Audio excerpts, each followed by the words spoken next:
बिस्मिल्लाहिर्रहमानिर्रहीम। आदाब मजलिस। अगर किसी महफिल में जाओ तो वज़ू कर लो। बदन में पसीना की बदबू आ रही हो तो गुस्ल कर लो। साफ कपड़े पहनो और अगर हो सके तो खुशबू भी लगा लो। उसका पूरा ख्याल रखो कि तुम्हारे मुंह से किसी किस्म की बदबू न आए। लिहाजा 5 वक्त की वज़ू के अलावा किसी मजमू में जाते वक्त भी मिसवाक कर लिया करो।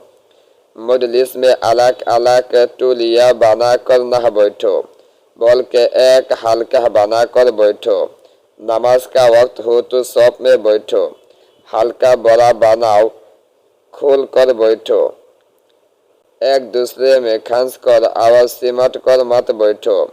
अगर कोई आए तो उसको फौरन जगह दे दो। किसी मजलिस में जाओ तो यह ना कोशिश करो कि जैसे भी हो अंदर खंस जाओ, बल्कि किनारे पर जहाँ जगह हो वहाँ बैठ जाओ।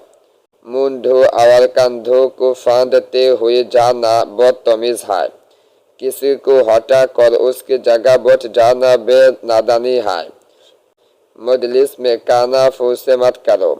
मजलिस में जो कुछ कहा जाए उस पर पूरा ध्यान रखो, उसको गौर से सुनो। जो बात तुमसे इसलिए कहे जाए कि उसका चर्चा हो तो उसका चर्चा जरूर करो, लेकिन जो बात दूसरे के पास जाहिर करने के ना हो उसको अमानत समझो।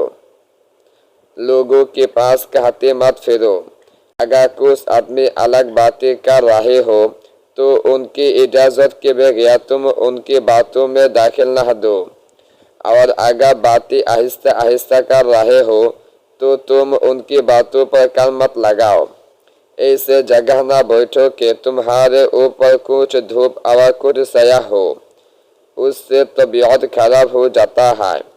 मजलिस में बैठ कर जोर से हंसना, कह लगाना, आँख से एक दूसरे को इशारा करना, खांखारना, बेला जरूरत खांसना, जमाई लेना खिलाफ तहजीब है और बदतमीजी की बातें है। हुजूर अकरम सल्लल्लाहु अलैहि वसल्लम कभी कहकर नहीं लगाते थे। हाँ, कोई हंसने की बात होती तो मुस्कुरा दिया करते थे। हुजूर ने फरमाया, अगर जमाई आए तो मुंह पर हाथ रख लो, हाँ हाँ मत करो। इस्तिग़फ़ार पढ़ना भी मसनून है। हुजूर अकरम सल्लल्लाहु अलैहि वसल्लम एक मजलिस में 70 मरतबा इस्तिग़फ़ार पढ़ते थे।